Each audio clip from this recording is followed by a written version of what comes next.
Regardez un vieillard de près de 100 ans qui, par la grâce de Dieu, a un enfant. Pour la première fois, en fait, pas pour la première fois, mais pour de vrai. Parce que l'autre côté, c'était de façon trichée. Mais ici, de la bonne façon. Et il se rend compte que son héritier est là. Et vous savez ce que Dieu lui dit dans Genèse 22. Il y va et donne-moi ton seul fils, ton héritier. J'aimerais que chacun se mette à la place d'Abraham. À supposer que c'était nous. Quelle allait être notre réaction? Gloire à Dieu. On peut voir dans la Bible beaucoup de tests. Le cas de Job. On peut voir aussi le cas d'Ézéchias, David et toutes ces personnes qui ont été mises à l'épreuve par Dieu. La vie est une épreuve. La vie est un test. Je voudrais parler du test, du but du test. Quel est le but du test? Quel est le but de l'épreuve?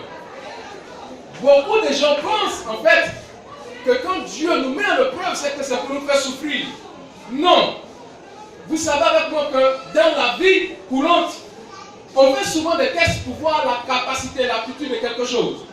On fait souvent des tests pour voir si, en fait, une information est vraie, si une hypothèse est vraie. Et couramment, comme ça, dans notre vie, nous faisons des tests pour voir si l'amour de quelqu'un aussi est vrai à notre égard. Je pense que Loïs aussi a fait un test pour voir si Ismaël était sincère. Ismaël aussi a fait un test. Bravo.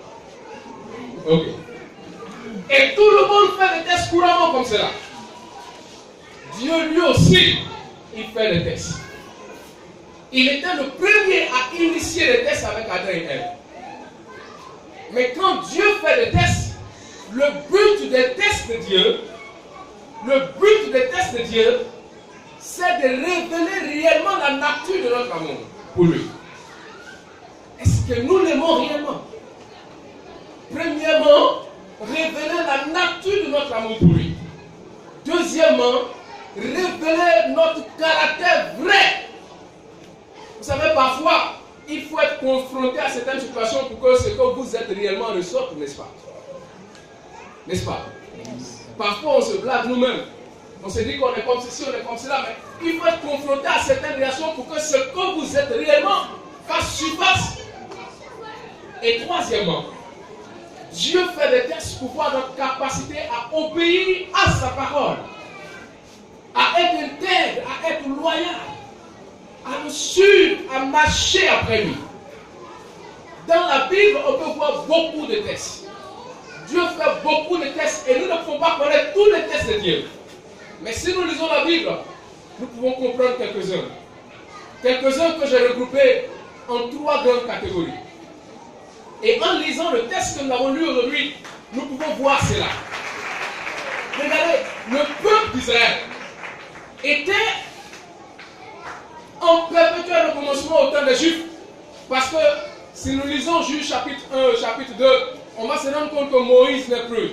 Josué qui avait fait rentrer le peuple d'Israël à Canaan aussi n'était plus. Et il n'y avait plus personne pour diriger. Il n'y avait plus personne pour orienter. Chacun faisait ce qu'il voulait. Et la Bible dit que comme chacun faisait ce qu'il voulait, parce que la génération qui suivait n'avait pas connu le Dieu d'Israël et connu ce que Dieu avait fait, la main de Dieu s'est levée, s'est retournée contre son peuple. Vous savez, c'est ça le danger parfois. S'ils ne sont pas prêts à communiquer à la génération future, ils ne sont pas prêts à communiquer aux autres qui est Dieu réellement, et que les gens arrivent et qu'ils ne connaissent pas Dieu, et qu'ils marchent comme ils veulent, la Bible dit que Dieu lui-même devient l'ennemi de son peuple. Regardez, dans beaucoup de pays, parfois, les choses qui arrivent, ce n'est pas nécessairement que c'est le diable qui attaque, mais souvent c'est Dieu lui-même qui devient l'ennemi pour détruire son peuple. Parce que son peuple refuse d'écouter ce que Dieu, il dit. Alors, les gens donc souffraient et ils étaient sous le poids de l'ennemi.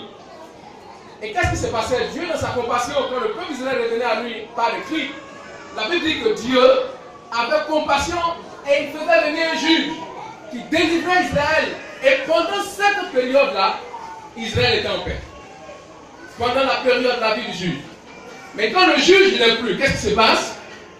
Israël retourne à ses anciennes pratiques après les autres dieux. Et il demeure encore sous la malédiction de Dieu. Et c'est un cycle perpétuel. De nos jours, certains diront, mais si on était à la place d'Israël, on n'allait jamais faire ça. Mais regardez votre vie. Peut-être que nous ne faisons pas exactement ce que le peuple d'Israël faisait, mais nous faisons la même chose, presque. Alléluia. Alors, c'est comme ça que Gédéon est apparu. Et quand il est arrivé, il devait aller combattre les Madianites. Ils étaient plus de 140 000 soldats madianites. Et Gédéon n'avait que 32 000 personnes. 32 000 soldats. Il n'atteint même pas avec la moitié, ni le triple même des soldats madianites. Mais il devrait aller les combattre. Et comme si cela ne suffisait pas, Dieu rentre en scène et dit ceci. En fait, le nombre qui est avec toi est déjà trop nombreux. Eux, ils sont plus de 140 000. Les enfants d'Israël sont 32 000. Mais Dieu lui dit encore, le nombre qui est avec toi est déjà trop nombreux. Demande à ceux qui ont peur. À ceux, en parler, c'est bien dit. J'ai bien aimé, en fait, en parler. Il dit, en ceux qui ont peur, ceux qui tremblent, en parlant, il dit ceux qui ont peur, ceux qui tremblent. Ils n'ont qu'à aller à la maison. Gloire à Dieu. Vous savez, le premier test, ou bien l'un des tests que Dieu fait avec nous, c'est le test de la foi. Le test de la foi. Ils étaient 32 000. Ils voulaient aller combattre les Madianites, mais ils n'étaient pas confiants eux-mêmes que Dieu était capable de leur faire remporter cette victoire. Ils vont où? Dites-moi. Peut-être même qu'ils vont aller décourager les autres. Le test de la foi. La foi est une chose précieuse aux yeux de Dieu. Quand nous sommes devenus chrétiens, c'est par la foi que nous sommes devenus chrétiens. Mais je ne parle pas de cette foi qui nous a amenés à être chrétiens. Je parle de la foi qu'il nous faut pour vivre avec le Seigneur Jésus comme chrétiens. C'est différent. Alléluia. Alors, la foi est essentielle. C'est pourquoi la Bible dit ceci dans Hébreux chapitre 11, verset 6. Lisez bien cela. La Bible dit, oh, sans la foi, il est impossible de lui être agréable. Car il faut que ceux qui s'approchent de Dieu croient qu'il existe et qu'il est le rémunérateur de ceux qui le cherchent. Vous savez, la foi est importante. Je peux dire que la foi, c'est le fil de connexion qui permet à la puissance de Dieu de se déployer dans notre vie. C'est un peu comme le fil de courant. À ce point qu'on prend une machette et qu'on coupe le fil là. Qu'est-ce qui va se passer ici? Avec l'ampoule. L'ampoule va s'éteindre, ça ne va plus s'allumer.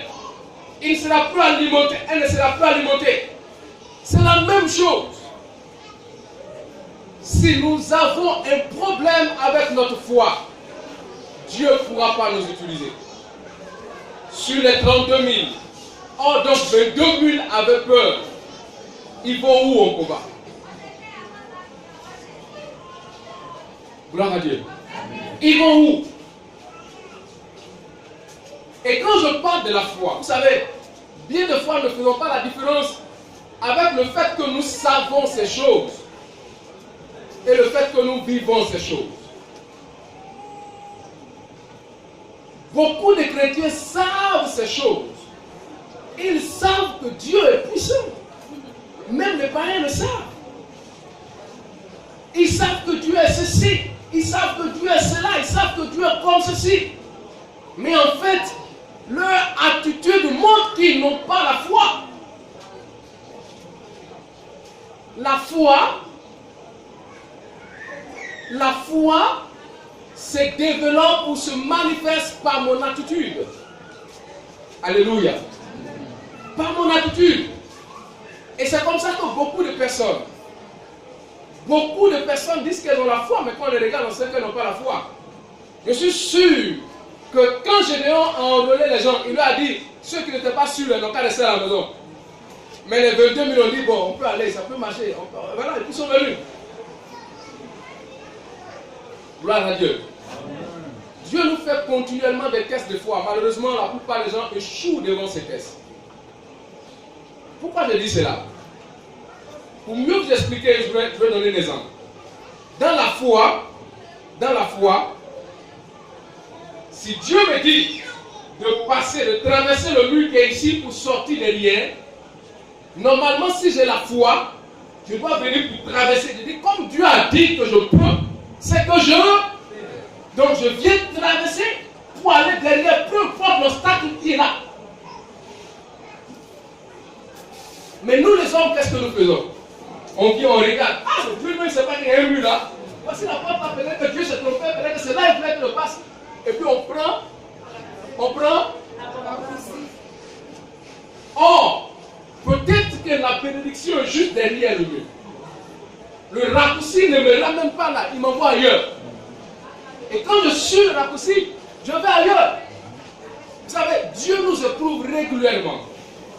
Regardez, la plupart des gens à qui souvent Dieu a demandé de donner quelque chose, peut-être à quelqu'un, souvent c'était leur dernière chose. Parfois il n'y avait rien. Souvent c'était difficile. Quand ils ont obéi, qu'est-ce qui s'est passé? Dites-moi. Quand ils ont obéi, qu'est-ce qui s'est passé?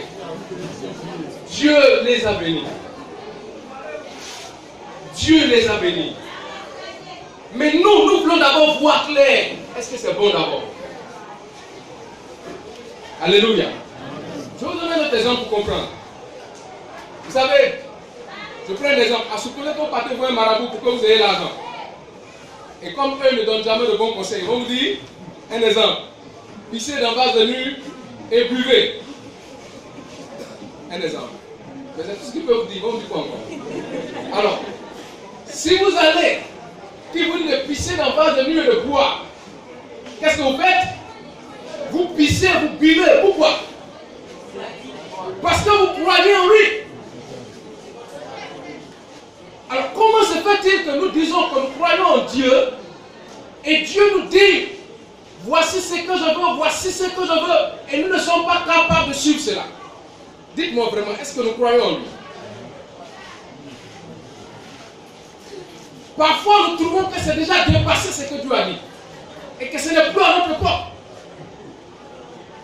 et qu'il faut faire de nouvelles choses. Non. Maintenant là, on est au 21e siècle. Je ne sais pas combien de siècles. C'est ça, 21e siècle. Voilà. C'est pourquoi je dis que la foi, ce n'est pas juste savoir, mais cela doit se traduire par nos comportements, par notre façon de faire. Et beaucoup de gens échouent comme ça à des tests de foi. Je vous assure, Dieu ne vous testera jamais dans des situations où vous avez les ans où tout est facile. Sinon, mais écoutez, qu'est-ce que vous faites? Qu'est-ce que vous faites? Vous avez l'argent et puis Dieu dit, donne-moi 10 000 dedans. Ça ressemble à quoi? Rien. Mais quand tu as 10 000 et Dieu dit, donne-moi 9 900 dedans.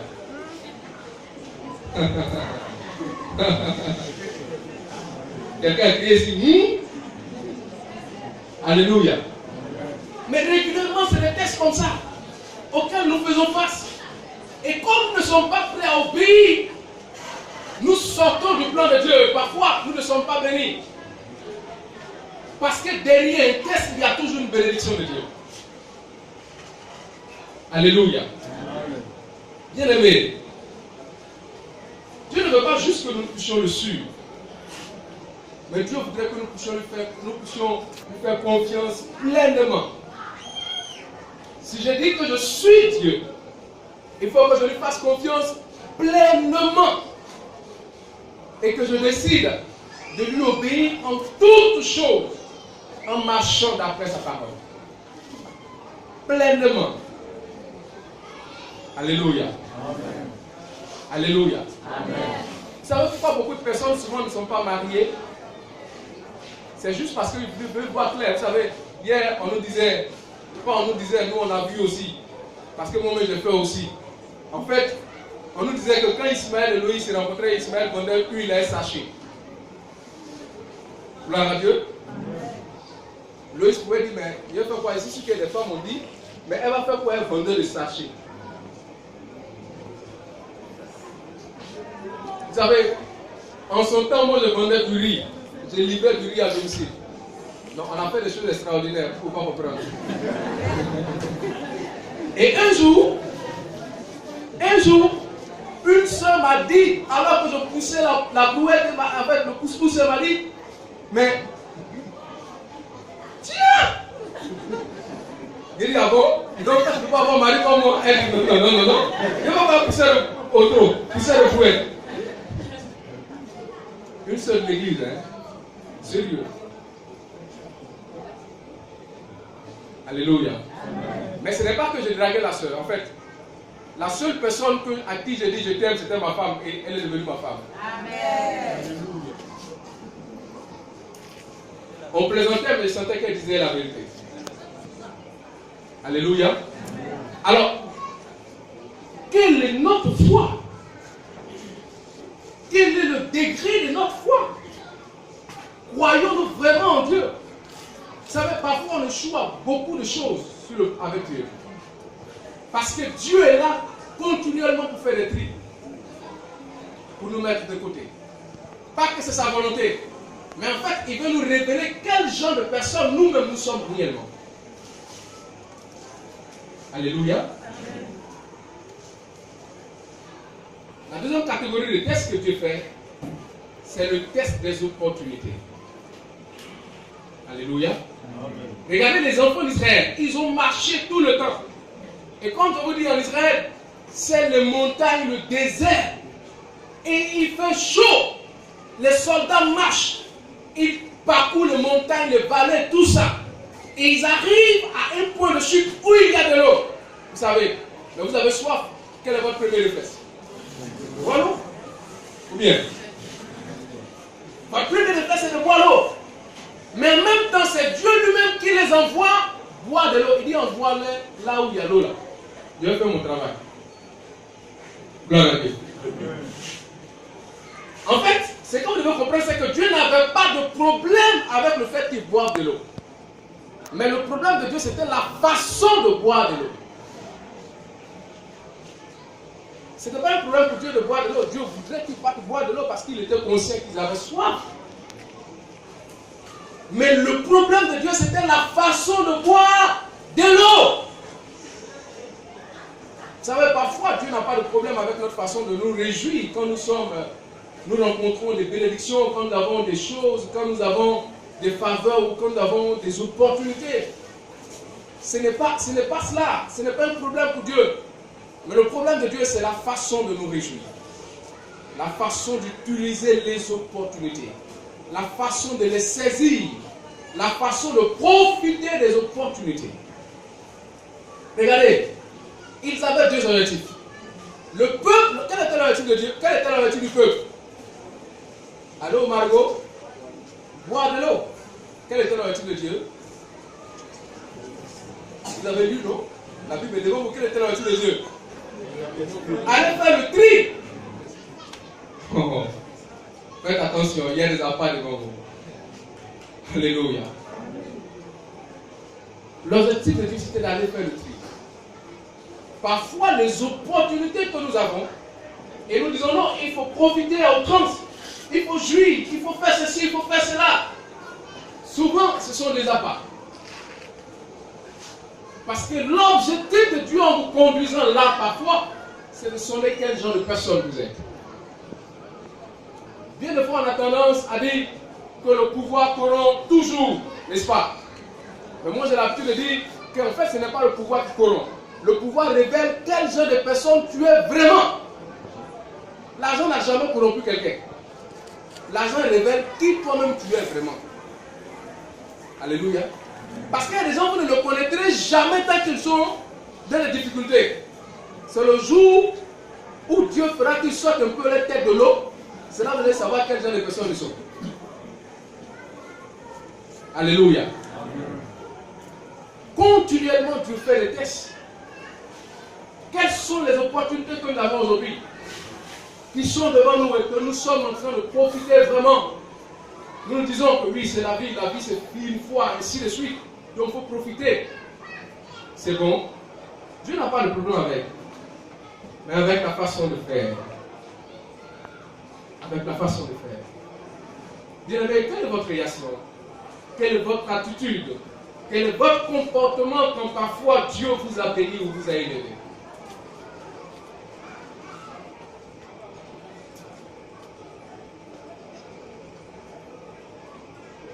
La troisième catégorie de tests, c'est ce que nous connaissons tous, ce à quoi nous sommes habitués tous.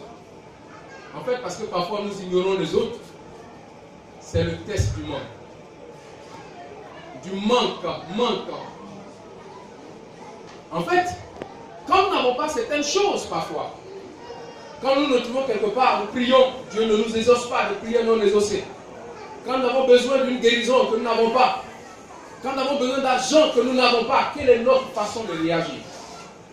Si vous lisez Job chapitre 1, le verset 7 au verset 11, cela devrait nous interpeller. La Bible dit qu'un jour les fils de Dieu se sont réunis et Dieu dit à Satan, d'où viens-tu? As-tu vu sur la terre? Mon fils Job, il n'y a personne comme lui. Et Job lui dit, mais c'est parce que tu lui as entouré de tous les biens. Touche les biens et tu verras. Quelle est notre réaction parfois quand Dieu touche nos biens? Quand nous connaissons parfois des tragédies, des situations difficiles. Parfois Dieu veut voir l'état de notre cœur et même nous révéler cela parce que Dieu connaît déjà l'état de notre cœur. Il sait si nous sommes sincères ou pas. Peut-être que nous sommes comme ces personnes qui un jour à 5h du matin ont retrouvé Jésus quelque part et lui ont dit, en fait juste pour rire, on retrouvait Jésus quelque part et ils ont dit, Maître, mais depuis nous te cherchons depuis hier. Et Jésus les regarde comme ça, vous. C'est pas à cause de quoi il a fait hier là, vous me suivez. Je suis sûr que vous ne me suivez pas à cause de ma parole, mais à cause du pain que vous avez eu hier. Qui si Jésus c'est à cause du pain? Alléluia. Parce que le jour où il retire le pain, ça sera compliqué. Amen. Bien aimé. La Bible dit dans 2 Chroniques, verset 32. 2 Chroniques, chapitre 32, verset 31. Dieu lui-même dit ceci, qu'il arrivait un temps où il a abandonné Ézéchias. Et ce qui me plaît bien, Dieu lui-même dit, il a abandonné lui-même Ézéchias afin de connaître ce qui est dans son cœur. C'est vrai que quelqu'un dit un jour qu'en Afrique, il y a beaucoup plus de portables que de brosses à dents. C'est vrai ou c'est faux? Moi, il y a 2 portables, mais il y a combien de brosses à dents? Sans oublier qu'il y a des gens qui n'en ont pas. Alors qu'ils ont portable au village. Gloire à Dieu, juste pour rire. Mais je veux dire que oui, il y a des gens qui ont 3, 4 portables ici. Mais on commence à cacher. Je veux dire que de la même manière que quand vous prenez la pâte dentifrice, quand vous pressez le tube, qu'est-ce qui se passe? Ça sort. Souvent même quand c'est fini, là, il y a des gens qui prennent le truc, taper sur le côté. Donc ça ne veut pas nous les quitter, mais c'est ça. Gloire à Dieu. Mais de la même manière, quand vous pressez le tube, quand vous appuyez fort, vous voyez ce qui est dedans. Souvent Dieu, pour connaître ce qui est dans vous, va vous appuyer comme ça. Il va vous presser fort pour connaître ce qui est en vous. Le test du monde. Je voudrais conclure pour dire que Dieu nous fait faire des tests chaque jour pour sonner notre cœur, afin de savoir quel genre de personnes nous sommes. Si nous vivons vraiment pour sa gloire, ou si nous vivons vraiment pour nos intérêts. Et Dieu le fait pour corriger nos faiblesses, mais aussi pour nous confier de grandes responsabilités. Parce que bien des fois, quand nous apercevons quel genre de personnes nous sommes, nous pouvons nous approcher de Dieu pour lui demander son aide, afin de nous parfaire. Si nous comprenons que la vie est un test, nous allons comprendre que rien n'est au hasard sur la terre. La plus petite chose qu'on puisse faire pour quelqu'un a de la valeur devant Dieu. Souvent, notre façon de réagir, notre façon d'accueillir les gens, notre façon de nous comporter avec les gens sur lesquels nous sommes établis, a de la valeur devant Dieu. Et cela a une conséquence éternelle. Chaque jour qui passe, chaque heure, chaque minute, chaque seconde, Dieu nous teste. Bien-aimés, l'intention de Dieu, ce n'est pas de nous faire souffrir, mais de nous témoigner son amour en nous montrant ce qu'il y a à changer dans notre vie. Il est vrai que parfois c'est difficile, c'est compliqué. Mais je voudrais vous encourager à regarder la grâce de Dieu qui est au-delà des souffrances que nous pouvons connaître. Car la Bible dit dans 1 Corinthiens chapitre 10, verset 13, que nous devons savoir qu'il n'y a aucune tentation qui est au-delà de notre force lorsque nous sommes éprouvés. Que le Seigneur nous bénisse et qu'il nous soutienne. Je voudrais que nous puissions baisser la tête pour la prière. Et que chacun puisse parler à Dieu selon qu'il a reçu, selon qu'il a compris, selon que Dieu lui a parlé à son cœur ce matin. Prions ensemble le Seigneur.